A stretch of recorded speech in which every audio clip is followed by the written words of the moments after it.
Après 2 jours de tension, aujourd'hui 28 juin, la capitale togolaise Lomé et sa population ne sont encore prêtes à baisser les bras contre le régime de Faure Gnassingbé.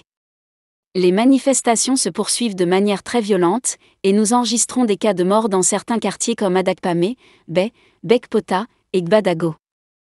La colère populaire, alimentée par des décennies de gouvernance autoritaire, une récente réforme constitutionnelle controversée, la hausse du coût de la vie, et la répression des voix dissidentes, a transformé les rues de Lomé en un véritable champ de bataille. Ce vendredi, 3e jour consécutif de mobilisation, marque un tournant dans l'histoire récente du Togo, où la jeunesse, soutenue par une diaspora active et des partis d'opposition, défie ouvertement un régime qui dirige le pays depuis plus d'un demi-siècle. Une mobilisation sans précédent. Depuis le 26 juin, Lomé est secouée par une vague de manifestations d'une ampleur rarement vue ces dernières années.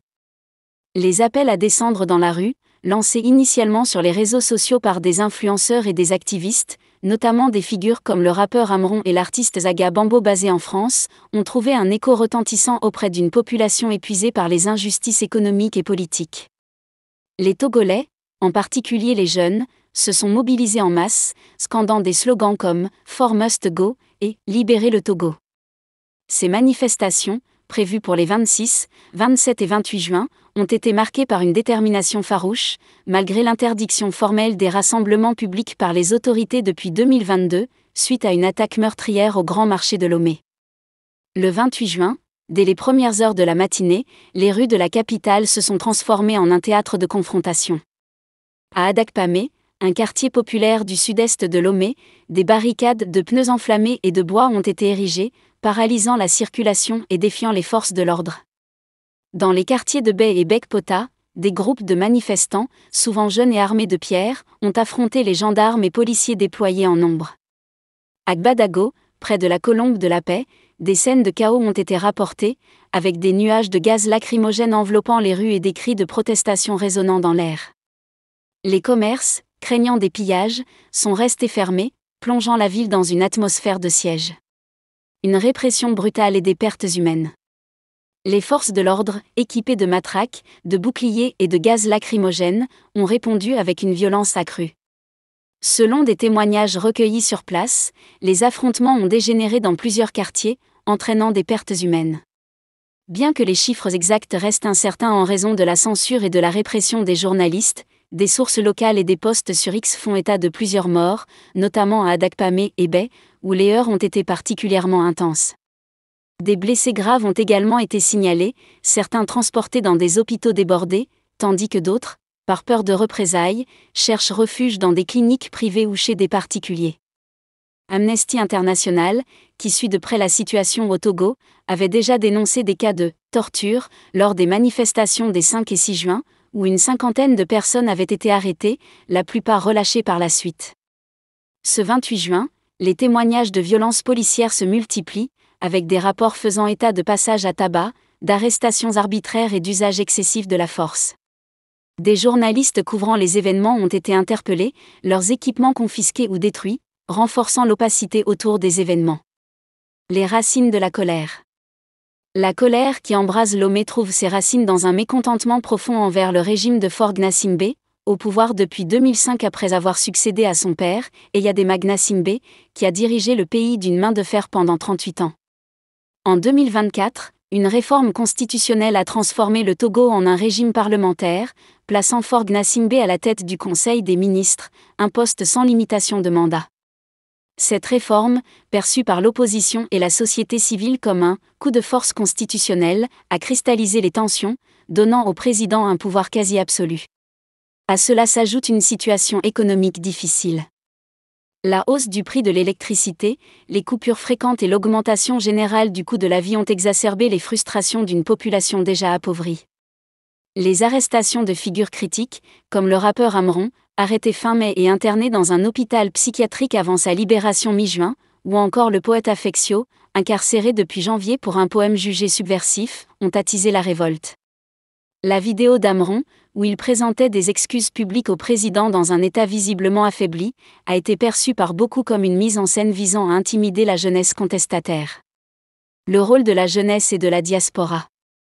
Contrairement aux mobilisations de 2017, menées par des partis politiques comme le Parti national panafricain, PNP, de Tikpi Hatchadam, les manifestations de juin 2025 sont largement portées par une jeunesse désabusée et des influenceurs sur les réseaux sociaux.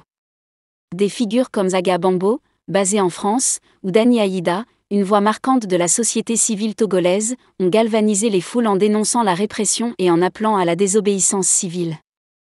Sur TikTok et X, les hashtags #ForMustGo et #FreeTogo ont mobilisé des milliers de personnes, tandis que la diaspora togolaise, notamment en Allemagne et en France, organise des rassemblements en soutien aux manifestations au Togo. Le 21 juin, à Brême, en Allemagne, des Togolais de la diaspora ont manifesté pour dénoncer la gouvernance de Faure Gnassingbé et exiger la libération des prisonniers politiques. Leur message, le peuple togolais en a assez de cette dictature qui dure depuis plus de 50 ans, résonne avec la colère exprimée dans les rues de Lomé.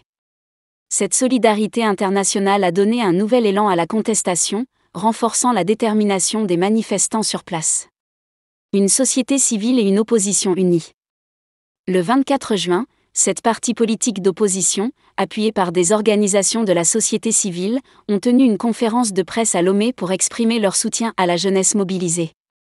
Invoquant l'article 150 de la Constitution togolaise, qui consacre le droit à la désobéissance civile face à un coup de force, ils ont condamné les répressions violentes des 5 et 6 juin et appelé à respecter les libertés fondamentales. Les heures que nous vivons sont graves. Le silence devient complicité, ont-ils déclaré, exhortant les forces de l'ordre à faire preuve de retenue. Cependant, après 2 jours de tension, aujourd'hui 28 juin, la capitale togolaise Lomé et sa population ne sont encore prêtes à baisser les bras contre le régime de Faure Gnassingbé. Les manifestations se poursuivent de manière très violente, et nous enregistrons des cas de mort dans certains quartiers comme Adakpamé, Bé, Bekpota et Gbadago. La colère populaire, alimentée par des décennies de gouvernance autoritaire, une récente réforme constitutionnelle controversée, la hausse du coût de la vie, et la répression des voix dissidentes, a transformé les rues de Lomé en un véritable champ de bataille. Ce vendredi, 3e jour consécutif de mobilisation, marque un tournant dans l'histoire récente du Togo, où la jeunesse, soutenue par une diaspora active et des partis d'opposition, défie ouvertement un régime qui dirige le pays depuis plus d'un demi-siècle. Une mobilisation sans précédent. Depuis le 26 juin, Lomé est secouée par une vague de manifestations d'une ampleur rarement vue ces dernières années. Les appels à descendre dans la rue, lancés initialement sur les réseaux sociaux par des influenceurs et des activistes, notamment des figures comme le rappeur Amron et l'artiste Zaga Bambo basés en France, ont trouvé un écho retentissant auprès d'une population épuisée par les injustices économiques et politiques. Les Togolais, en particulier les jeunes, se sont mobilisés en masse, scandant des slogans comme « ForMustGo » et « Libérez le Togo ». Ces manifestations, prévues pour les 26, 27 et 28 juin, ont été marquées par une détermination farouche, malgré l'interdiction formelle des rassemblements publics par les autorités depuis 2022, suite à une attaque meurtrière au Grand Marché de Lomé. Le 28 juin, dès les premières heures de la matinée, les rues de la capitale se sont transformées en un théâtre de confrontation. À Adakpamé, un quartier populaire du sud-est de Lomé, des barricades de pneus enflammés et de bois ont été érigées, paralysant la circulation et défiant les forces de l'ordre. Dans les quartiers de Bé et Bekpota, des groupes de manifestants, souvent jeunes et armés de pierres, ont affronté les gendarmes et policiers déployés en nombre.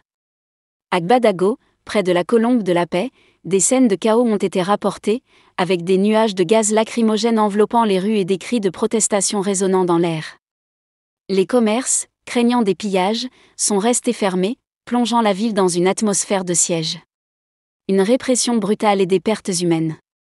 Les forces de l'ordre, équipées de matraques, de boucliers et de gaz lacrymogène, ont répondu avec une violence accrue. Selon des témoignages recueillis sur place, les affrontements ont dégénéré dans plusieurs quartiers, entraînant des pertes humaines. Bien que les chiffres exacts restent incertains en raison de la censure et de la répression des journalistes, des sources locales et des posts sur X font état de plusieurs morts, notamment à Adakpamé et Bé, où les heurts ont été particulièrement intenses.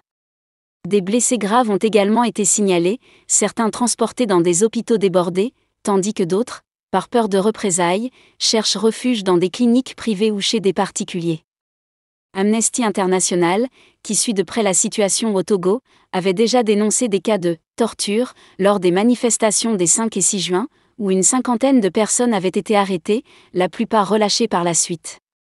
Ce 28 juin, les témoignages de violences policières se multiplient, avec des rapports faisant état de passages à tabac, d'arrestations arbitraires et d'usage excessif de la force. Des journalistes couvrant les événements ont été interpellés, leurs équipements confisqués ou détruits, renforçant l'opacité autour des événements. Les racines de la colère. La colère qui embrase Lomé trouve ses racines dans un mécontentement profond envers le régime de Faure Gnassingbé, au pouvoir depuis 2005 après avoir succédé à son père, Eyadema Gnassingbé, qui a dirigé le pays d'une main de fer pendant 38 ans. En 2024, une réforme constitutionnelle a transformé le Togo en un régime parlementaire, plaçant Faure Gnassingbé à la tête du Conseil des ministres, un poste sans limitation de mandat. Cette réforme, perçue par l'opposition et la société civile comme un « coup de force constitutionnel », a cristallisé les tensions, donnant au président un pouvoir quasi absolu. À cela s'ajoute une situation économique difficile. La hausse du prix de l'électricité, les coupures fréquentes et l'augmentation générale du coût de la vie ont exacerbé les frustrations d'une population déjà appauvrie. Les arrestations de figures critiques, comme le rappeur Amron, arrêté fin mai et interné dans un hôpital psychiatrique avant sa libération mi-juin, ou encore le poète Affectio, incarcéré depuis janvier pour un poème jugé subversif, ont attisé la révolte. La vidéo d'Amron, où il présentait des excuses publiques au président dans un état visiblement affaibli, a été perçue par beaucoup comme une mise en scène visant à intimider la jeunesse contestataire. Le rôle de la jeunesse et de la diaspora. Contrairement aux mobilisations de 2017, menées par des partis politiques comme le Parti national panafricain, PNP, de Tikpi Hatchadam, les manifestations de juin 2025 sont largement portées par une jeunesse désabusée et des influenceurs sur les réseaux sociaux. Des figures comme Zaga Bambo, basé en France, ou Dani Aïda, une voix marquante de la société civile togolaise, ont galvanisé les foules en dénonçant la répression et en appelant à la désobéissance civile. Sur TikTok et X, les #ForMust